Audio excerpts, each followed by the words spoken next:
ಮೇ 3ರಂದು ನಡೆದ ನೀಟ್ ಪರೀಕ್ಷೆ ಇದೀಗ ರದ್ದು ಮಾಡಿದ್ದಾರೆ. ಪ್ರಶ್ನೆ ಪತ್ರಿಕೆ ಸೋರಿಕೆ ಆಗಿದ್ದರಿಂದ ಇದೀಗ ರದ್ದು ಮಾಡಿ ಸಿಬಿಐಗೆ ಕೊಟ್ಟಿದ್ದಾರೆ. ಬಟ್ ಇದೀಗ ಆಕ್ರೋಶ ಕೇಳಿಬಂದಿದೆ. ನಮ್ಮ ಜೊತೆ ಅಖಿಲ ಕರ್ನಾಟಕ ವಿದ್ಯಾರ್ಥಿ ಸಂಘಟನೆಯ ರಾಜ್ಯಾಧ್ಯಕ್ಷ ಕಾಂತಕುಮಾರ್ ಇದ್ದಾರೆ. ಅವರೇ ಮಾತಾಡಿಸ್ತೀನಿ. ಸರ್, ನೀಟ್ ಪರೀಕ್ಷೆ ಈಗ ಕ್ಯಾನ್ಸಲ್ ಮಾಡಿದ್ದಾರೆ. ಪ್ರಶ್ನೆ ಪತ್ರಿಕೆ ಸೋರಿಕೆ ಆಗಿದೆ ಎಂಬ ಕಾರಣಕ್ಕೆ ರದ್ದಾಗಿದೆ, ಸಿಬಿಐ ಕೊಟ್ಟಿದ್ದಾರೆ. ಏನು ಹೇಳ್ತೀನಿ ಈಗ ನೋಡಿ ಸರ್, ಈಗ ಈ ಒಂದು ಎಕ್ಸಾಮ್ಸ್ ಕಂಡಕ್ಟ್ ಮಾಡೋಕ್ಕೆ ಬರಲ್ಲ ಅಂತಂದರೆ ನೀಟ್ ಎಕ್ಸಾಮ್ಸ್ ಇದು ನೋಡಿ ಒಂದು ಸ್ಟೇಟಲ್ಲಿ ಆಗಿರೋಂಥದ್ದು ಇಂಪ್ಯಾಕ್ಟು ಎಂಟೈರ್ 28 ಡಿಸ್ಟಿಕ್ ಅಂದರೆ ಸ್ಟೇಟ್ಸ್ಗೆ ಆಲ್ಮೋಸ್ಟ್ 22,80,000 ಸ್ಟೂಡೆಂಟ್ಸ್ಗೆ ಇದು ಇಂಪ್ಯಾಕ್ಟ್ ಆಗ್ತಿದೆ. ಇದೊಂಥರ ಮೆಂಟಲಿ ಟಾರ್ಚರು. ಎಷ್ಟೋ ಜನ ಇವತ್ತು ಕ್ವಾಲಿಫೈಡ್ ಆಗಿರ್ತಾರೆ, ಅಂಥವ್ರಿಗೆ ಇವತ್ತು ಒಳ್ಳೆ ಸ್ಕೋರ್ ಮಾಡಿರ್ತಾರೆ, ಮತ್ತು ಎಗೈನ್ ರೀ ಎಕ್ಸಾಮ್ಸ್ ಮಾಡ್ತಾ ಇದ್ದರೆ ಮತ್ತು ಇಷ್ಟು ರಿಸೋರ್ಸ್ ವೇಸ್ಟ್ ಆಗುತ್ತೆ, ಮತ್ತು ಇದು ಪೇರೆಂಟ್ಸ್ಗೆ ಎಷ್ಟು ಇಂಪ್ಯಾಕ್ಟ್ ಆಗುತ್ತೆ, ಮತ್ತು ಈ ಒಂದು ನ್ಯಾಷನಲ್ ಎಷ್ಟು ವೇಸ್ಟ್ ಆಗುತ್ತೆ. ನಮ್ಮ ಸ್ಟೇಟಲ್ಲೂ ಬಂದರೆ ಒಂದು KPSC ಇಂದ ನಡೆಸೋಂಥ ಎಕ್ಸಾಮ್ಸು ಒಂದು ಎಕ್ಸಾಮ್ಸ್ ಕರೆಕ್ಟಾಗಿ ಎಕ್ಸಾಮ್ಸ್ ಕಂಡಕ್ಟ್ ಮಾಡೋಕ್ಕಾಗಲ್ಲ. 100 ಕ್ವಶನ್ ಇಂಗ್ಲೀಷಿಂದ ಕನ್ನಡ ಟ್ರಾನ್ಸ್ಲೇಷನ್ ಮಾಡೋಕ್ಕೆ ಬರಲ್ಲ. ಇವರು 100 ಕ್ವಶನ್ಸ್ನ ಇವರು ಯಾವ ರೀತಿ ಅಂದರೆ ಫಾರ್ ಎಕ್ಸಾಂಪಲ್ ಸರ್, ಇದಕ್ಕೆ ಮುಂಚೆ MLA ಮಿನಿಸ್ಟರ್ಸು ಡೈರೆಕ್ಟ್ ಬೋರ್ಡ್ಗೆ ಹೋಗಿ ಸೆಟಪ್ ಮಾಡ್ಕೊಂಡು ಯಾರಿಗೆ ಬೇಕು ಅವರಿಗೆ MBBS ಸೀಟ್ಸ್ ಮತ್ತು ಡೆಂಟಲ್ ಸೀಟ್ಸ್ ತೊಗೊಂಬಿಡೋರು ಇಷ್ಟಿಷ್ಟು ಲಕ್ಷ ಕೋಟಿ ದುಡ್ಡು ಕೊಟ್ಟು. ಇವತ್ತು ಪರಿಸ್ಥಿತಿ ಹೆಂಗಿದೆ ಅಂತಂದರೆ ಎಕ್ಸಾಮ್ ಆಗೋದಕ್ಕೆ ಮುಂಚೆನೇ ಇವರು ಕ್ವಶನ್ ಪೇಪರ್ ಲೀಕ್ ಆಗುತ್ತೆ ಅಂತಂದರೆ ಇದು ಎಷ್ಟು ಮಟ್ಟಿಗೆ ಇದು ಕರಪ್ಷನ್ ಆಗ್ತಾ ಇದೆ. ಮತ್ತು ಸೆಂಟ್ರಲ್ ಗೌರ್ಮೆಂಟ್ ಏನು ಮಾಡ್ತಾ ಇದೆ, ಇದ್ರ ಬಗ್ಗೆ ಯಾಕೆ ಇಷ್ಟು ಸೀರಿಯಸ್ ಆ್ಯಕ್ಷನ್ ತೊಗೊತಾ ಇಲ್ಲ. ಲಾಸ್ಟ್ ಟೈಮ್ ಅಷ್ಟೇ ನಾವು competitive exams central government exam ಮಾಡಬೇಕಾದ್ರೆ ಅದು ಕೂಡ ಕ್ವಶನ್ ಪೇಪರ್ ಲೀಕ್ ಆಯಿತು.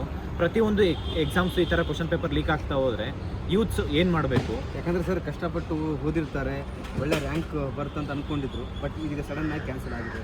ಇಲ್ಲೇ ರಾಜಸ್ಥಾನದಲ್ಲಿ ಕ್ವಶನ್ ಪೇಪರ್ ಲೀಕ್ ಆಗಿದೆ ಸರ್. ಅದೇ ಈಗ ಇದು ತುಂಬ ಸೀರಿಯಸ್ ಆಗಿ ತೊಗೊಬೇಕು ಸರ್ ಸೆಂಟ್ರಲ್ ಗೌರ್ಮೆಂಟ್. ಅದ್ರ ಜೊತೆಲಿ ಒಂದು ಸ್ಟೇಟ್ ಗೌರ್ಮೆಂಟ್ ಅದಕ್ಕೆ ಸಪೋರ್ಟಿವ್ ಆಗಿ ನಿಂತ್ಕೊಬೇಕಾಗುತ್ತೆ ಯಾವುದೇ ಒಂದು ಎಕ್ಸಾಮ್ಸ್ ಕಂಡಕ್ಟ್ ಮಾಡಬೇಕಾದ್ರೆ. ಮತ್ತು ಈ ಒಂದು ಎಕ್ಸಾಮಿನೇಷನ್ ಕ್ವಶನ್ ಪೇಪರ್ ತೊಗೊಳೋದಕ್ಕೆ ಮುಂಚೆನೂ ಅಷ್ಟೇ ಕ್ವಶನ್ ಪೇಪರ್ನ ಇವ್ರು ಮುಂಚೆನೇ ಪ್ರಿಂಟ್ ಮಾಡಿ ಮತ್ತು ಮುಂಚೆನೇ ಕ್ವಶನ್ಸ್ನ ಔಟ್ಸೈಡ್ ಲೀಕ್ ಮಾಡೋದಲ್ಲ ಸರ್. ವಾಟ್ಸಪ್ಪಲ್ಲಿ, ಟೆಲಿಗ್ರಾಮಲ್ಲಿ ಈ ಕ್ವಶನ್ ಪೇಪರ್ ಯಾವ ರೀತಿ ಇರಬೇಕಂತಂದರೆ ಎಕ್ಸಾಮ್ ಸೆಂಟರಲ್ಲಿ 1 hour ಬಿಫೋರು ಕ್ಯಾಂಡಿಡೇಟ್ನ ಕುಂಡಿಸ್ಕೊಂಡು ಕ್ಯಾಂಡಿಡೇಟ್ಸ್ 1 hour ಬಿಫೋರ್ ಇದು ಎಕ್ಸಾಮ್ ಅಲ್ಲ ಕೂತ್ಕೊಂಡಿದ್ದಾಗ 1 hour ಇದ್ದಂಗೆ ಕ್ವಶನ್ ಪೇಪರ್ ಪ್ರಿಂಟ್ ತೊಗೊಬೇಕು. ಆ ಒಂದು ಅಥಾರಿಟಿ ವೆರಿ ಕಾನ್ಫಿಡೆನ್ಷಿಯಲ್ ಯಾವ ರೀತಿ ಅಂತಂದರೆ ಸರ್, ಒಬ್ಬ ಫ್ಯಾಮಿಲಿ ಆ ಪರ್ಸನ್ ಇದ್ದಾನಂತಂದರೆ ನೆಕ್ಸ್ಟ್ ಈ ಕ್ವಶನ್ ಪೇಪರ್ ತಯಾರಿ ಮಾಡ್ತಿದ್ದ ಅಂದರೆ 15 ಡೇಸು ಆ ಮನುಷ್ಯ ಯಾರಿಗೂ ಕಾಂಟ್ಯಾಕ್ಟೇ ಇರಬಾರ್ದು, ಐಸೋಲೇಟ್ ಆಗಿರಬೇಕು. ಆ ಕ್ವಶನ್ ಪೇಪರ್ ಇರ್ಬೋದು, ಆ ಕ್ವಶನ್ ಪೇಪರ್ ಟೈಮಲ್ಲಿ ಯಾವ ರೀತಿ ಇದೆಯಲ್ಲ ಆ ಥರನ ಫೋನ್ ಬಿಟ್ಟು ಎಲ್ಲ ಬಿಟ್ಟು ಅಲ್ಲೇ ಫಿಕ್ಸ್ ಎಕ್ಸಾಮ್ ಮುಗಿತು 100% ಸರ್. 15 ಡೇಸ್ ಎಷ್ಟು ಜನ ರಿಸೋರ್ಸ್ ಇದೆ ಅವರಿಗೆ ಫೋನ್ ಆಕ್ಸೆಸ್ ಕೊಡಬಾರ್ದು, ವಾಟ್ಸಪ್ ಇರ್ಬೋದು, ಸೋಷಿಯಲ್ ಮೀಡಿಯಾ ಆಕ್ಸೆಸ್ ಕೊಡಲೇಬಾರ್ದು ವ್ಯಕ್ತಿಗೆ. ಅಷ್ಟು ಕಾನ್ಫಿಡೆನ್ಷಿಯಲ್ ಆಗಿ ಕ್ವಶನ್ ಪೇಪರ್ ತಯಾರಿ ಮಾಡಿ ಎಕ್ಸಾಮ್ಸ್ ನಡೆಯುತ್ತೆ ಅಂತಂದರೆ ಬಿಫೋರ್ 1 hour ಇದ್ದಾಗ ಅವು ಕ್ವಶನ್ ಪೇಪರ್ ಥ್ರೂ ಅಂದರೆ ಈಗೇನು 551 ಸಿಟಿ ಅಷ್ಟೇ ಸರ್ ಆಗಿರೋದು. 551 ಸಿಟಿ ಸೆಂಟರ್ಸ್ ಎಷ್ಟಿರುತ್ತೆ ಸರ್?